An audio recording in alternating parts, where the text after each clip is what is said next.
John Berry and assistant coach, Coach Andy Mine.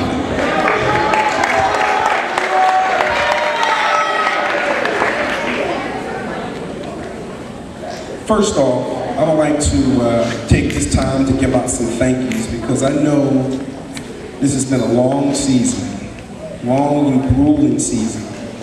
First person I want to thank is Cliff Webb and Holly Ziegfeld, because 2 years ago, they brought me in and we talked a number of weeks, maybe even a month or so.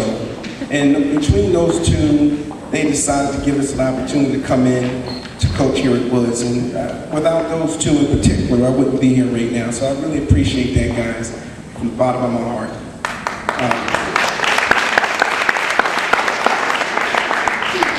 Secondly, I'd like to thank the Booster Club, led by Robiny.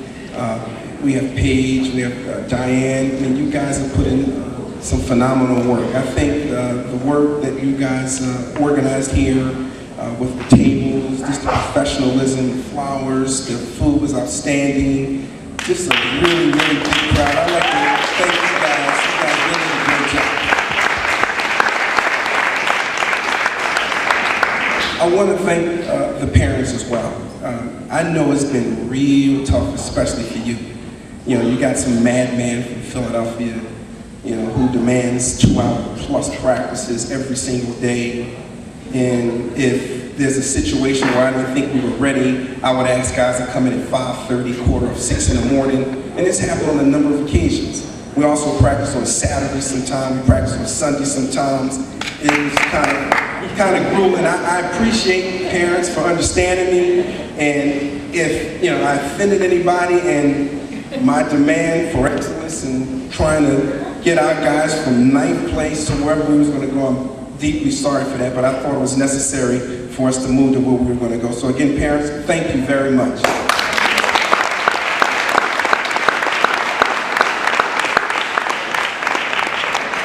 Next, I would like to thank my man right here, Andy. This is my man right here.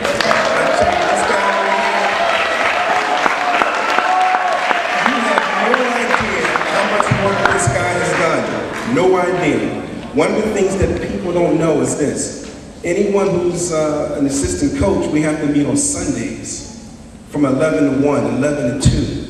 We have to talk about the week coming up. We have to talk about the team that we're going to play. We have to talk about the film. We have to figure out what these other teams are doing. So when we come in there, we're ready to go.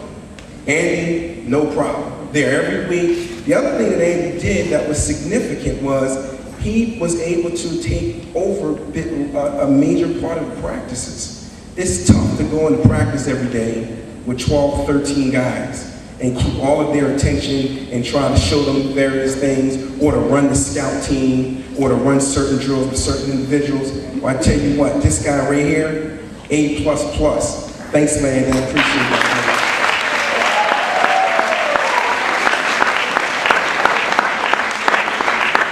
The next person, he's kind of like the guy behind the scenes, the unsung hero. No one ever sees him, but I know who he is. This is a guy that offered lots of support, just an objective mind, guy that did a lot of things behind the scenes. He organized the study group. He demanded guys, you know, start really looking at their books and, you know, take that just as serious as they were coming to practice. So I'd like to take this time to thank John Crabtree in particular.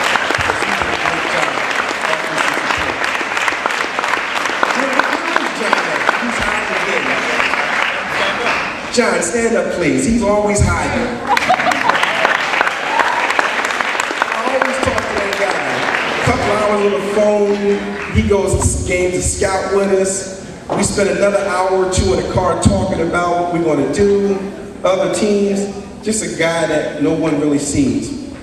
Some other individual I want to thank as well are the fans. I think this year in particular, I was floored by the attendance of our games, and I really believe that gave us an energy that a lot of teams just couldn't match. So I'd like to thank the fans, the students, the faculty, all of you guys who came to the game, the supporters, because you thought that we was going to go out there and give you your money's worth. So I thank you as well.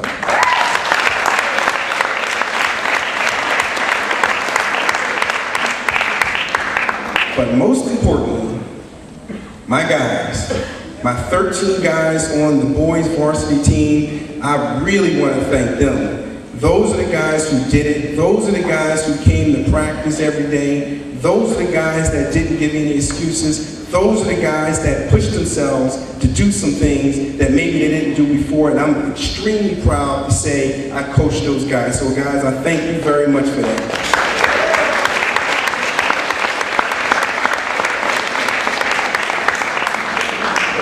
I tell you, man, I'm gonna miss those games. You know, it's gonna take a while for this whole thing to unwind. Typically the way we work our season or work our games is this. You know, our guys go to study 3:30 to roughly 5. The girls play before us. We all come down to the gym, we sit together as a pack, sit together as a group, you know, starting to get their mind into what we gotta do, because it's about business at that point, right? So then first quarter goes, second quarter goes, it's halftime now. At that point, we do the little wraparound finger. And for those of you who don't know what the wraparound finger is, it means, okay fellas, it's time. We all get up, we walk upstairs, we go to the room, we begin getting into our pregame ritual. They start to get their minds right, they start to put their uniforms on, you know, they start to get ready. About 4 minutes left or so in the girls' game, I walk in there. And when I walk in there, they know, okay, here we go. That's our favorite thing, here we go. The first thing I say is, guys, all right guys, get your game faces on. For the next 2 hours, we got to go and handle our business, nothing personal. We go shake hands, we go take care of business. When we finish with our business, we can go and laugh and smile and play Facebook, call your friends up, hang out, call your girlfriend, I don't care what you do at that point. But for 2 hours, we got business to handle. Then we go over the game plan. Number 1, defense. Number 2, rebounding. Number 3, opportunistic transition basketball. That's some of the things that I would say to them. So when we come out there, we ready to go. We ready to go. And I love our pregame workout. We come out, we go 2 laps around half court, right? And then we run suicides. I want my guys sweating before the first ball goes up. So when we're ready to play, we're ready to play. I'm gonna miss that for a while. We'll get right back until about the end of October, all right? Quick summary. Last year, 9th place. This year, Final 4. Yeah. I thought that was significant.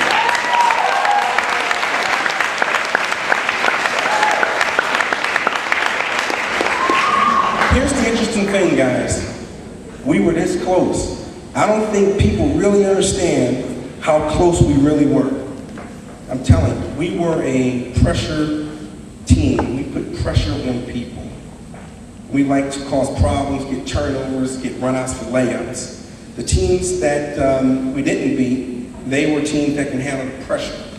Had we had a little bit more experience and was able to deal with some of those types of areas, who knows how far we could have went. And you know what?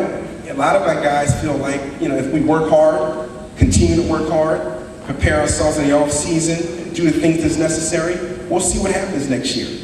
You know, I'm extremely optimistic about it, and I think our guys are as well. But like I tell them, here's the deal. What's going to determine whether or not we get to where we need to go is what we do between now and the start of the season, period. There's a lot of teams out there right now that a lot of people are coming back. So it's going to come down to who improved the most between now and the start of the season. And I'm happy to say I met with all my guys. We had exit interviews. Every last one of my guys. And for the most part, across the board, they tell me that they're prepared to do the work necessary to give us an opportunity to do some things that's special. So I'm really happy about that. Tuesday, we have our off-season prescription meeting, where we'll go ahead and tell them what they need to do to go ahead and get themselves better so that we can do what we have to do. We'll see what happens, guys. So just stay tuned. Stay tuned on that. Without getting into anything else, I would like to start it off by giving it back to Cliff so we can go ahead and start giving out the awards. Giving out the letters. And then after the letters, we will give out 4 awards. The first one is offensive MVP. Second is defensive MVP. Then we're going to go with most improved. And then the last award we'll give out is Scholar Athlete. Okay? So here, giving it back to Cliff.